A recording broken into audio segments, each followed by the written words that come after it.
Hello everyone, welcome to my YouTube channel. आज हम UGC net परीक्षा का जून 2013 का समाजशास्त्र का जो थर्ड पेपर आया था उसको सॉल्व करेंगे। तो इसे भी हम दो पार्ट में करेंगे। तो आज हम इसका पार्ट 1 कर रहे हैं। तो चलिए स्टार्ट करते हैं। आज का फर्स्ट क्वेश्चन, उस तार्किक क्रम में लगाइए जिसमें पीटर बर्जर ने उनकी व्याख्या की है। तो ये जो क्रम है ना, ये बहुत इम्पॉर्टेंट है और बहुत बार एग्ज़ाम में पूछा हुआ है। तो ये क्रम आपको अच्छे से याद होना चाहिए।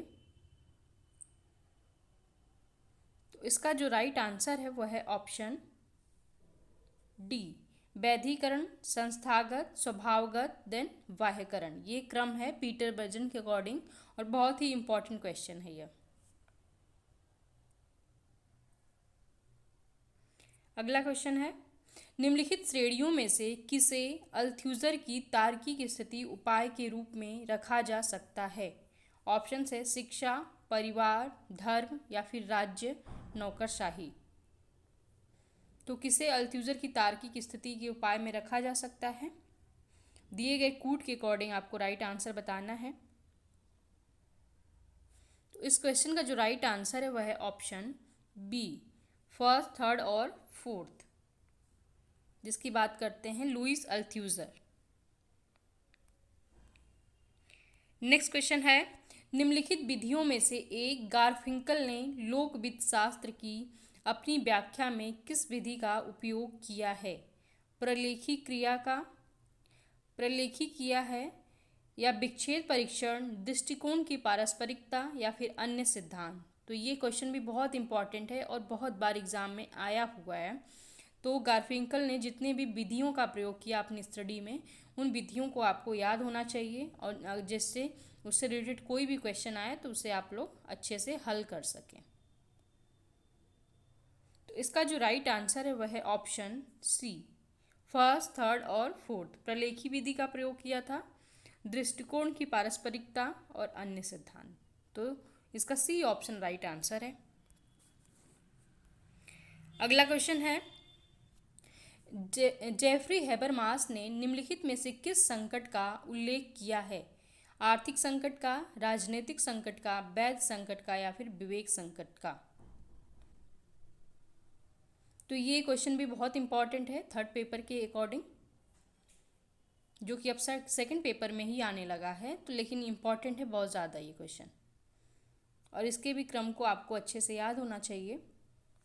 इसका जो राइट आंसर है वह है ऑप्शन बी, आर्थिक संकट, वैध संकट और विवेक संकट।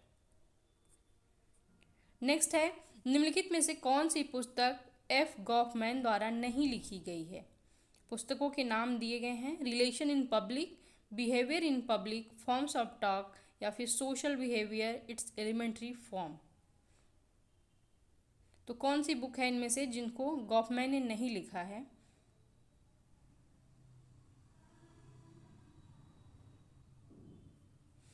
तो इसका जो राइट आंसर है वह है ऑप्शन बी, फर्स्ट, सेकेंड और fourth, relation in public, behaviour in public and social behaviour its elementary forms. Goffman ने नहीं लिखा। तो आप लोग कमेंट सेक्शन में इस बुक को किसने लिखा है उसको आप लोग कमेंट करके बताइएगा। अगला क्वेश्चन है, गिडेंस श्रोकल सिद्धांत में निम्नलिखित शामिल है? एकल व्याख्यात्मक, दोहरा व्याख्यात्मक, बोली व्याख्यात्मक या फिर ऐतिहासिक व्याख्यात्मक? इसका जो राइट आंसर है वह है ऑप्शन ए, एकल व्याख्यात्मक। चलिए नेक्स्ट क्वेश्चन देखते हैं, निम्नलिखित में से किसने जीवन विश्व के 3 घटकों संस्कृति, समाज और व्यक्तित्व का अंतर स्पष्ट किया है? Alfred Schutz, Herschel, Peter Berger या फिर जेफरी हेबरमास?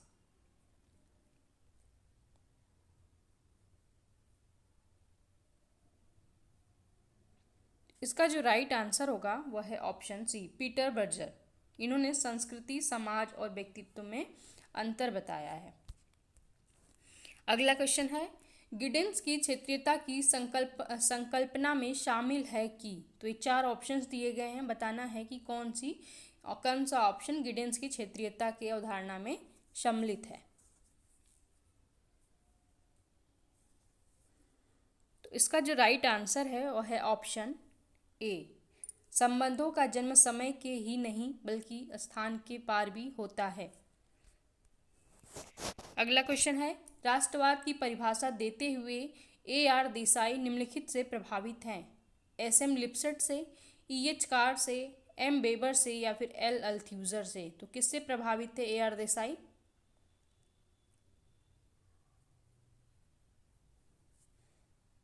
तो इसका जो राइट आंसर होगा वह है ऑप्शन डी। AL अल्थ्यूजर से प्रभावित होकर उन्होंने राष्ट्रवाद की परिभाषा दी थी। नेक्स्ट क्वेश्चन है, DP मुखर्जी के संबंध में निम्नलिखित में से कौन सा कथन गलत है? उन्होंने बोली उपागम का उपयोग किया है, उन्होंने मार्क्स, डिल्थे और वेदांत के उपागम को मिला दिया है, प्राथमिक, माध्यमिक और तृतीयक के बीच परंपराओं का अंतर किया जा सकता है, या फिर आधुनिकता को स्वतंत्र परंपरा के रूप में समझा जा सकता है। तो आपको इसमें से कौन सा कथन गलत है अकॉर्डिंग टू DP मुखर्जी वह बताना है। तो इसका जो राइट आंसर होगा वह है ऑप्शन ए। उन्होंने बोली उपागम का उपयोग किया है, यह कथन गलत है, बाकी ये तीनों ऑप्शन सही हैं। चलिए नेक्स्ट देखते हैं, जनांकिकीय संक्रमण निम्नलिखित में से किस अनुक्रम में पारंपरिक रूप से संबंध होते हैं? तो ये 4 ऑप्शंस दिए गए हैं, आपको इसमें से सही अनुक्रम बताना है। तो इसका जो राइट आंसर है वह है ऑप्शन बी। सबसे पहले निम्न मृत्यु संख्या से उच्च प्रजननता तक। अगला क्वेश्चन है, माल्थस द्वारा प्रतिपादित जनसंख्या के सिद्धांत में निम्नलिखित में से कौन सी अवधारणा सम्मिलित नहीं है?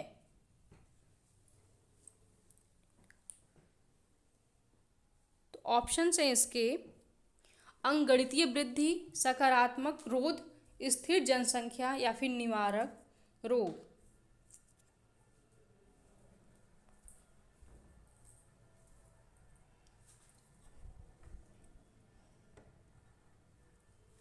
तो आपको इसका राइट आंसर बताना है,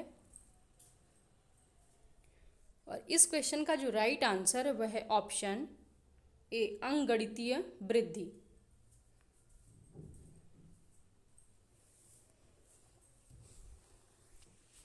नेक्स्ट क्वेश्चन है, सुमेलित करना है आपको। तो ये आप लोग ऑप्शन देख लीजिए, इसको फिर से मैं इसका कूट दिखाऊंगी, इसमें से राइट आंसर बताना है।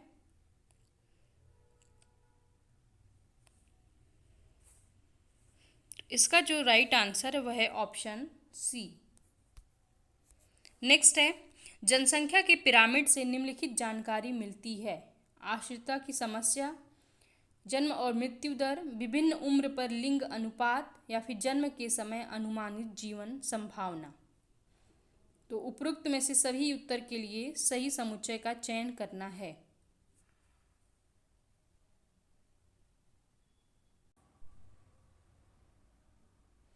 तो इसका जो राइट आंसर है वह है ऑप्शन ए। अगला क्वेश्चन है, सूची 1 को 2 से सुमेलित करना है।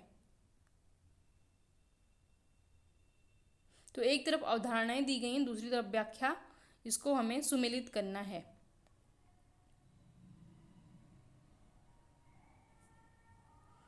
और इसका जो राइट आंसर है वह है ऑप्शन सी। नेक्स्ट है, निम्न में से कौन जोखिम समाज के विचार से संबंधित है? HS Becker, Ulrich Beck, Daniel Bell या फिर सुसेन बेकर। तो जोखिम समाज से कौन संबंधित है? तो संबंधित हैं उल्रिच बेक। तो बी ऑप्शन का राइट आंसर हो जाएगा। नेक्स्ट है, कथन और कारण का क्वेश्चन है। तो कथन दिया गया है, प्राकृतिक संसाधनों एवं लोगों की उत्तरजीविता के अधिकार के बीच संघर्ष से पारिस्थितिकी आंदोलन उभर रहे हैं। और कारण है, प्राकृतिक संसाधनों का अवक्षय तथा पर्यावरणीय अवक्रमण के लिए जनसंख्या में वृद्धि जिम्मेदार है। तो दिए गए कूट में से आपको राइट आंसर बताना है, और इसका जो राइट आंसर है वह है ऑप्शन बी। नेक्स्ट क्वेश्चन है, टॉलकट पार्सन्स ने मरीजों के लिए रुग्ण भूमिका के स्तंभों का उल्लेख किया है। सही संयोजन बताइए। तो दिए गए कूट में से आपको राइट आंसर बताना है, टॉलकट पार्सन ने क्या कहा है।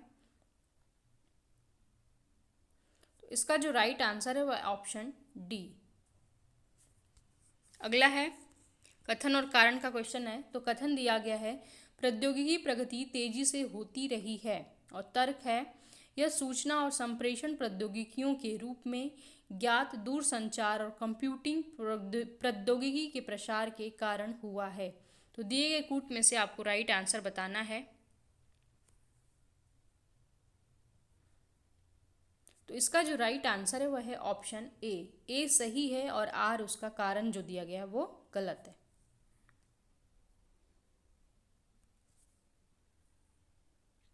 नेक्स्ट है, निम्नलिखित में से किसने ज्ञान के पदक्रम का पक्ष नहीं लिया? Emile Durkheim, Auguste Comte, M Weber या फिर एम फूको?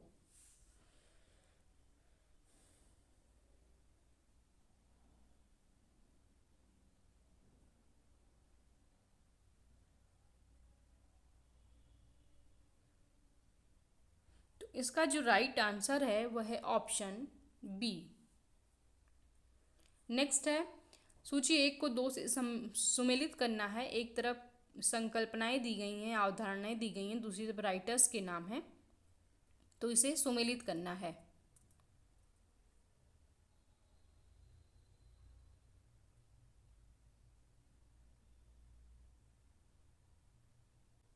तो इसका जो राइट आंसर है वह है ऑप्शन ए। नेक्स्ट है,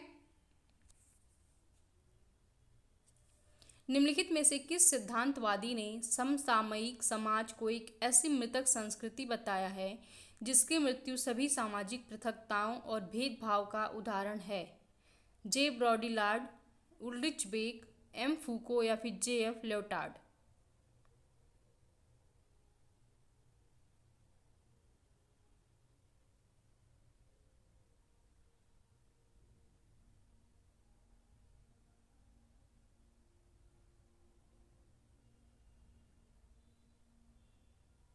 तो इसका जो राइट आंसर है वह है ऑप्शन बी।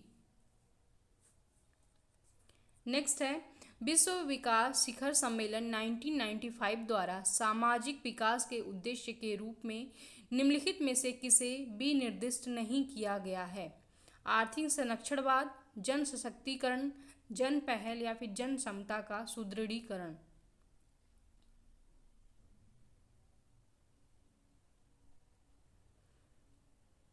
तो इसका जो राइट आंसर है वह है ऑप्शन ए, आर्थिक संरक्षणवाद। नेक्स्ट क्वेश्चन है, सुमेलित करना है इसे।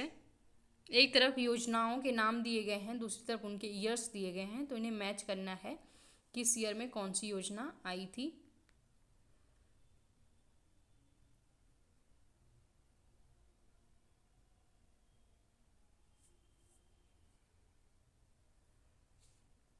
तो इसका जो राइट आंसर है वह है ऑप्शन ए।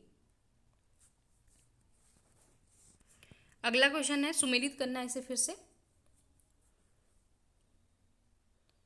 तो आप लोग ऑप्शन पढ़ लीजिए और इसे सुमेलित करके बताइए।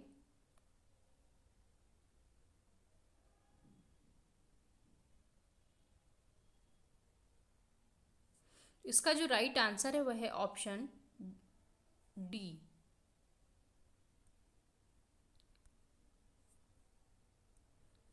नेक्स्ट है, प्रतिदिन के जीवन में अंत आत्मनिष्ठ चेतना निम्नलिखित में के मुख्य केंद्र का क्षेत्र होता है? प्रवृत्तिपरक, व्यवहारिक, सांस्कृतिक बहुवाद या फिर मानव पारिस्थितिकीविद?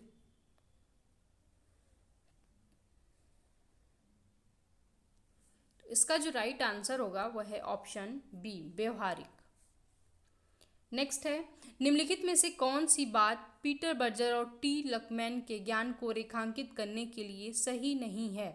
ये 4 ऑप्शंस दिए गए हैं, इसमें से आपको बताना है कि कौन सा कथन पीटर बर्जर और लकमैन के लिए गलत है।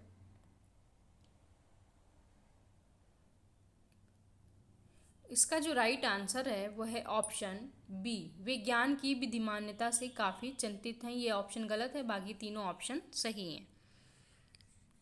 नेक्स्ट है, निम्नलिखित में से किसे प्रघटना शास्त्रीय समाजशास्त्र के सूट्स के सिद्धांत के त्रिपक्षीय स्तंभ के रूप में समझा जाता है?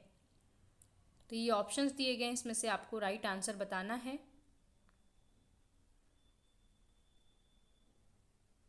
इसका जो राइट आंसर है वह है ऑप्शन डी। नेक्स्ट है, निम्नलिखित में से किसे प्रघटना शास्त्रीय समाजशास्त्र का जनक समझा जाता है? J Habermas, Alfred Schutz, H R Wagner या फिर मैनहाइम?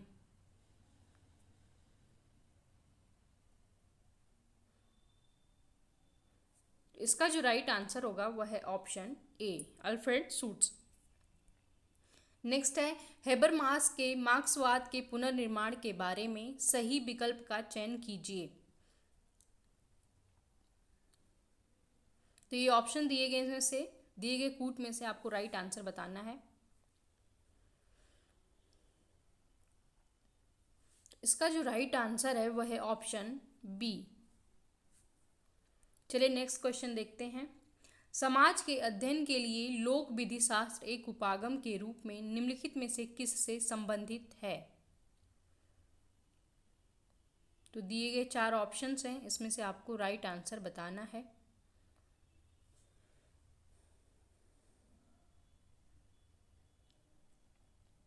तो इसका जो राइट आंसर है वह है ऑप्शन बी, समाज में शक्ति और सत्ता के असमान वितरण का मुद्दा। नेक्स्ट है, कथन और कारण से संबंधित क्वेश्चन है। तो कथन दिया गया है, भारत में अर्थव्यवस्था के अनौपचारिक क्षेत्र में महिलाओं की कार्य सहभागिता की दर काफ़ी बढ़ गई है, और कारण है शिक्षा और कौशल विकास के अवसर ग्रामीण महिलाओं के बीच बढ़ गए हैं। तो दिए गए कूट में से आपको राइट आंसर बताना है। तो इसका जो राइट आंसर है वह है ऑप्शन डी। अगला क्वेश्चन है, स्त्रियों के अधिकार मानवाधिकार हैं या स्त्रियों के सशक्तिकरण के लिए अंतर्राष्ट्रीय नीति के रूप में महिला अंतर्राष्ट्रीय सम्मेलन में स्वीकार कर ली गई थी? यह सम्मेलन कहाँ हुआ था? बीजिंग, मैक्सिको, नैरोबी या फिर कोपेनहेगन? तो यह अंतर्राष्ट्रीय सम्मेलन हुआ था नैरोबी में। सी ऑप्शन इसका राइट आंसर है। नेक्स्ट क्वेश्चन है, सही कथन का चयन करना है। तो ये ऑप्शंस दिए गए हैं 4, इसमें से दिए गए कूट में से सही आंसर बताना है आपको।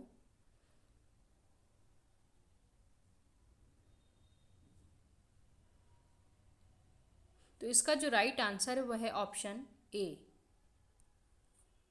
नेक्स्ट है, राज्य पर उदार नारीवादियों के दृष्टिकोण के संबंध में निम्नलिखित में से क्या सही नहीं है?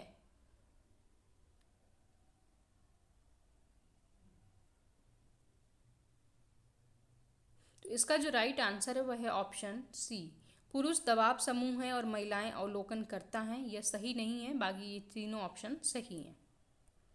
नेक्स्ट है, भारत की कुल जनसंख्या में वृद्धों 60+ की जनसंख्या का अनुपात किस प्रवृत्ति को दर्शाता है? स्थिरता को, गिरावट को, वृद्धि को या फिर शहरी क्षेत्र में वृद्धि परंतु ग्रामीण क्षेत्र में गिरावट?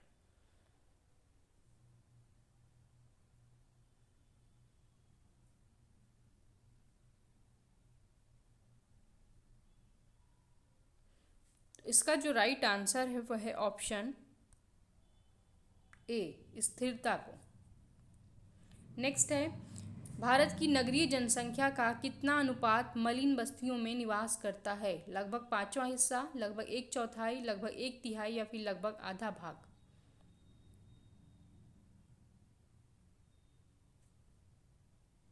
तो इसका जो राइट आंसर होगा वह है ऑप्शन डी, लगभग आधा भाग। नेक्स्ट क्वेश्चन है, विश्व स्वास्थ्य संगठन के अनुसार भारत की जनसंख्या का कितना अनुपात सुरक्षित पेयजल नहीं पाता है? 15%, 25%, 35% या फिर 45%? तो इसका जो राइट आंसर है वह है ऑप्शन डी, 45%। नेक्स्ट क्वेश्चन है, यह धारणा किसकी है कि भारतीय जनजातियां पिछड़े हिंदू थीं? जीएस खुरिये की, वाईबी दामले की, एआर देसाई की, फिर एनके बोस की? तो किसने भारतीय जनजातियों को पिछड़े हिंदू कहा?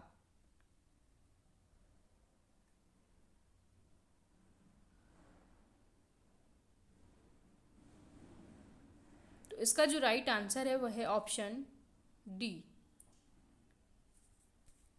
तो ओके फ्रेंड्स, आज का ये लास्ट क्वेश्चन था। मिलते हैं नेक्स्ट वीडियो में इसके आगे के पार्ट के साथ। तब तक के लिए धन्यवाद। अगर आपको वीडियो अच्छी लगी तो प्लीज़ इसे लाइक करिएगा, और अगर चैनल पे नए हैं तो चैनल को सब्सक्राइब कर लीजिए, जिससे आने वाली वीडियो का नोटिफिकेशन आपको मिलता रहे। वीडियो देखने के लिए बहुत बहुत धन्यवाद।